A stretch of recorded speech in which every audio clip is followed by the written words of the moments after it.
Welcome to another Noble Fitness video, which, well, today we're going to discuss the squat. But Jack, do you want to show them your t-shirt? Love to. Do you want to show them your jumper? Check these out.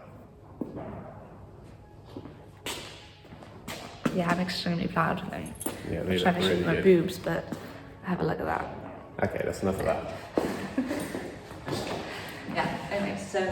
Okay, yeah, so the squat. Yeah. Alright, so we're going to work from the bottom up. Okay, Yeah. so first things first, we need to find our foot position.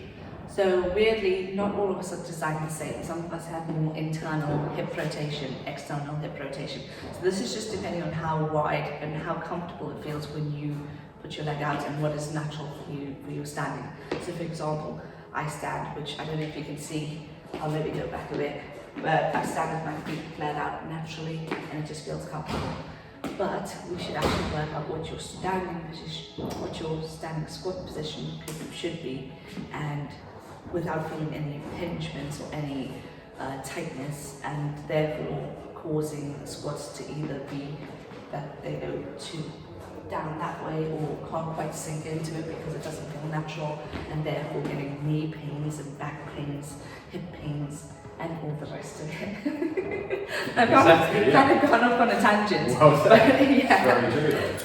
So we're going to first show a clip which is going to be inserted, and we're going to do that now, showing how to set up for your squat position. So you're going to start off in a child's pose, which is, feet together, hips out, and just, pushing yourself back. Now, to find your optimal positioning, you would try various different positioning. So you open your feet out wider, rocking back and forth, opening your knees out wider. It's just trying to find what feels right for you and what makes you feel like you can sit back comfortably into it without feeling pinches in your hips, knees, and ankles. So and if you find the position, you would just rock back and then stand up and see how that feels for you. So for Jack, it says relatively wide positioning, so his heels are relatively under his hips, but his toes are quite externally angled out. And when we did a hip rotational exercise, which we can link down below as to the video that we actually followed for that, it showed that he had more external rotation of the hip than he did internal rotation. So if you had an internal, it would be that you'd be more comfortable squatting closer leg, whereas if you had external, it'd be like it's wider leg. So okay? Yeah. Cool. Okay, cool. So once we found our optimal foot position and hip rotation, it's time to set up the bar, okay? Now what we want to do with this is make sure that the bar, when we step up to it, rests across our upper chest. Okay, so not too high, not so it's across my neck or my collarbone, and not so low that it's down sort of at my nipple area. Okay, we're going for the top of the chest. Yeah. All right. Yeah. So if you step up to the bar, this one's conveniently placed perfectly for a girl. Okay. The way to ensure that as well is just to ensure that the pegs that you put in are about shoulder width. Well, for me, I like mine to be about shoulder width. It just ensures that the bar is actually across my upper chest. That's just my part.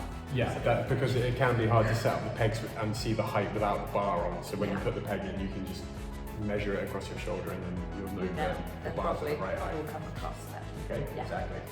So then the next step is to get your grip on the bar.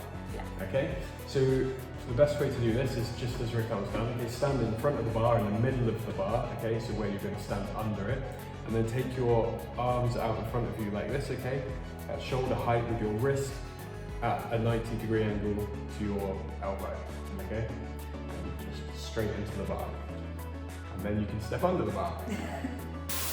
Oh yeah, and there is one more thing. So with the hand positioning, it doesn't need to be exactly 90 degrees, but it is a good place to start. But you can get your hands in a little bit closer. Some people like to literally put their thumbs on their shoulders. Yeah, that's what that's called. And then just close the grip. Whereas others are like really wide out and hold it out here. It's just about whatever's comfortable for you. Exactly, it's And- comfort and it's about shoulder mobility and Yeah, things like exactly. that. You'll see a lot of people, a lot of the heavier lifters quite often are holding the bar all the way out at the very end. And Yeah. that's simply because of bad shoulder mobility. Yeah. And, It's just, it's whatever's comfortable for you. It's the same thing with the stance thing. Not one size does not fit all, basically. So yeah, enjoy. And then the next step, move the hair out of the way, is to find the optimal positioning on the back. Okay, so there's two ways that we can do this. There's high bar and there's low bar, right?